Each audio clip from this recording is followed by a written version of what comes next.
Hey, salut, c'est QB, on se retrouve aujourd'hui pour une nouvelle vidéo. Alors aujourd'hui, c'est un petit peu différent de d'habitude. On n'est pas là ni pour un unboxing, ni pour du let's play Minecraft ou autre. Je suis là pour vous partager, pour essayer de vous faire découvrir si c'est possible. Mais j'imagine qu'un paquet d'entre vous l'ont déjà vu passer avant moi. Je veux vous parler du nouveau fan manga qui vient de sortir il y a quelques jours, Naruto Shometsu.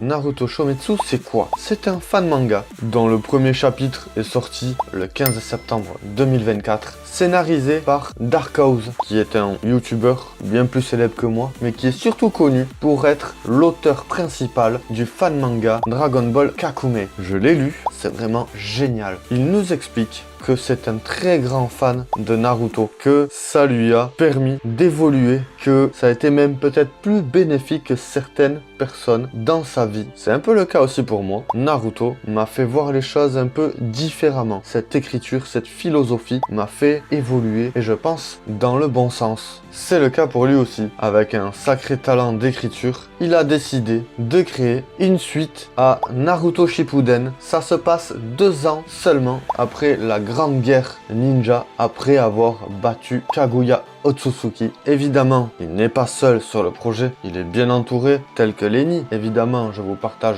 son Instagram dans la description, qui est le dessinateur, le storyboarder et même chara designer de ce nouveau fan manga, et qui est assisté aussi par Okuzen pour les dessins. Ce premier chapitre comporte 107 pages. Je l'ai lu et je l'ai dévoré même, et j'ai trouvé ça vraiment très prometteur. Et c'est pour ça que je voulais faire cette vidéo là. Si des gens aiment Naruto, ils devraient consacrer un tout petit peu de temps à lire ce chapitre-là. À mon avis, ils ne seront pas déçus. Vous ne serez donc pas déçus. Je vais rapidement rentrer dans quelques détails légers, sans trop en dire, pour ne pas spoiler non plus le chapitre. Mais vous allez voir que c'est quand même hyper intéressant dans les grandes lignes. Il explique que l'œuvre Boruto, donc la suite de Naruto et Naruto Shippuden, est vraiment sympathique, mais qu'il reste un peu sur sa fin par rapport à certains sujets, des personnages qui sont un peu délaissés, un petit peu oubliés, tels que Rock Lee, Choji, Gaara même, ou Sakura. Il trouve que ces personnages sont pas assez développés, pas assez utilisés, surtout dans le manga, puisque dans l'anime c'est encore un petit peu différent. Les personnages sont un peu plus développés, et parfois pas forcément dans le bon sens d'ailleurs. Il va essayer de rattraper ça, d'écrire à sa façon l'histoire de tous ces personnages-là, et de bien d'autres évidemment. Dans Naruto Shometsu, les personnages comme Naruto ont environ 20 ans, et il se dit qu'il leur reste beaucoup d'épreuves à surmonter avant tout ce que l'on connaît pour arriver à Boruto. Et il explique aussi qu'il veut donc revenir sur certains sujets assez importants tels que la géopolitique, les alliances ou même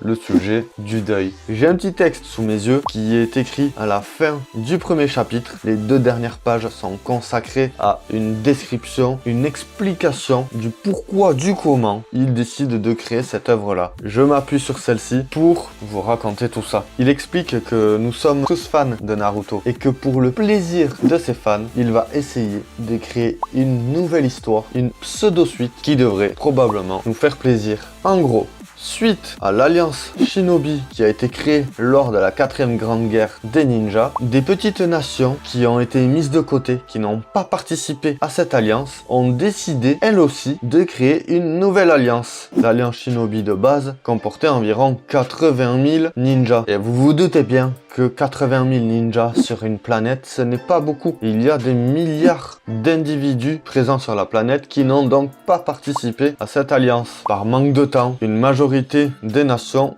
n'ont pas pu rejoindre l'alliance et sont du coup devenues des gigantesques champs de bataille malheureusement. Elles ont été détruites, décimées pendant la Grande Guerre et dans ce fan manga là, elles viennent réclamer leur dû. Ensuite on apprend que Kakashi et le village de Konoha ont découvert quelque chose en particulier que je ne vais pas vous dire ici pour que vous puissiez le découvrir, et franchement ça annonce quelque chose de plutôt intéressant. Voilà, à travers cette histoire, on peut voir que les personnages évoluent dans le même sens que dans lequel on les avait quittés dans Naruto Shippuden. Il n'y a pas un gros fossé comme avec Naruto Shippuden et Boruto où beaucoup trop d'années se sont passées entre les deux et du coup les mentalités ont beaucoup trop changé, beaucoup trop évolué. Là ici, on garde les mêmes personnalités mais avec une évolution moins significative, plus sympa à suivre je dirais. On retrouve cette tension avec ce cycle de haine qui recommence malgré tout, encore et toujours, qui amène à des conflits et à des guerres. Comme je vous dis, j'ai lu Dragon Ball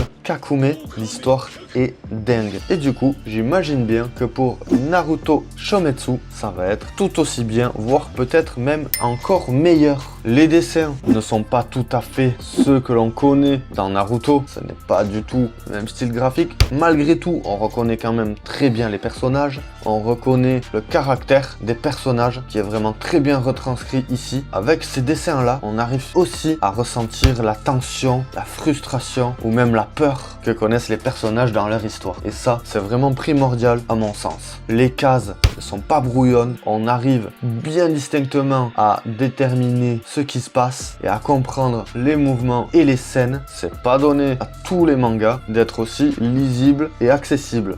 Sur la chaîne YouTube de Dark House, il y a un petit trailer qui dure à peine 1 minute 20 qui est incroyable. Évidemment, je vous mets le lien dans la description aussi. Il y a une petite animation, un bijou. Allez voir ça. Et donc voilà, c'est ici que l'on va s'arrêter pour cette vidéo. J'espère que ça vous aura plu. C'est un petit peu différent de d'habitude. Le cadre est différent. Je me filme autrement. J'avais envie de partager avec vous ma découverte et vous informer sur la sortie de ce fan manga qui m'a l'air vraiment, mais vraiment très prometteur. N'hésitez pas à liker, partager ou même commenter cette vidéo et allez voir en description. Je vais vous mettre tous les liens, que ce soit pour le trailer, la chaîne de Dark House, les Instagram de chacun. Ce n'est pas mon travail. Moi, je ne fais que vous partager ma hype, mon envie de découvrir la suite de Naruto Shometsu. Merci beaucoup et à bientôt pour de nouvelles vidéos. Ciao, ciao!